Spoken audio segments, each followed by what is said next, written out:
Nimuze twicare mu kirambi ni heza. Menyira kivuruga mwese nimuze tuje mu kirambi ni heza. Mukirambi.com Mukirambi TV 1.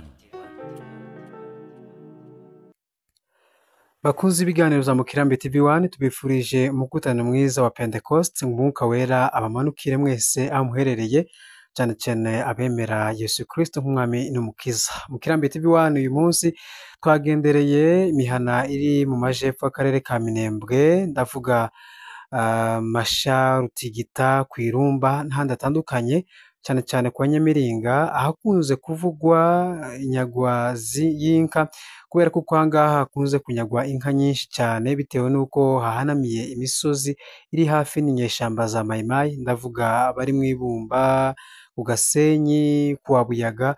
Aha bakunze kuhanyagira inka akenshi, ndetse na mbere ibitero bikiri byinshi mu karere ka Minembwe bakunze kuhanyagira, ndetse no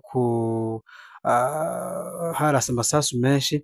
Ariko kuri ubu ngubu uko twigwana bimaze gufata imigambi yo kwigizayo umwanzi kure n'abaturage cungira umutekano cyangwa se inarenganura mu gihugu cya Kongo, ubu hari amahoro.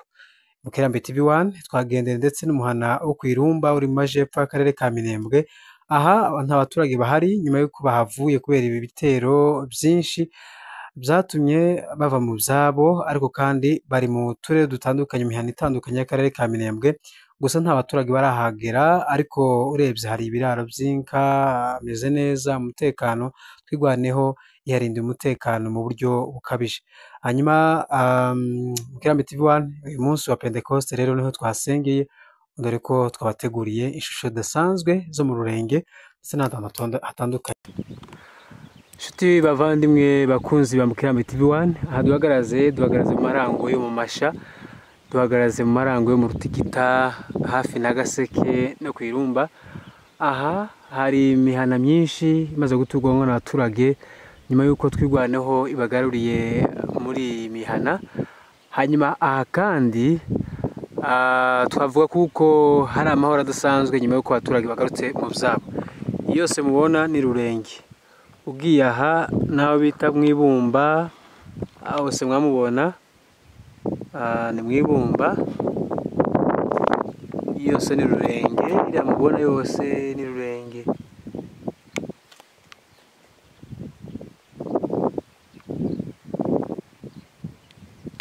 Simona kuri imirambi niho bita kwa Nyamiringa.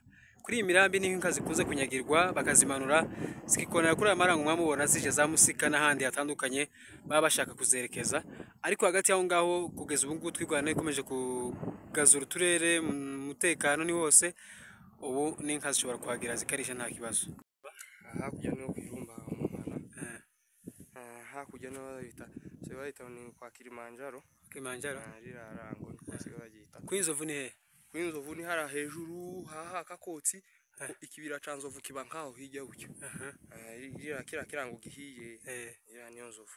Umanuka ira misozi ni misozi. Kwirumba na hakurya hanga hahiye. Okay, na hahiya hakurya hara nk'umuhana, hari nk'umuhana hahiye, hari n'ibitongo byinshi.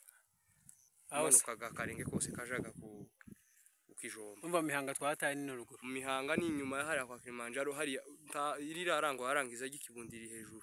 Hirya niho mu mihanga. Hari hasa na rumwotsi. Okay, aho hasa na haserukira nk'umwotsi. Ira ni imisozi ija mu mihanga hariya hadahiye. Urundi rwose ni Rurenge mase. Okay,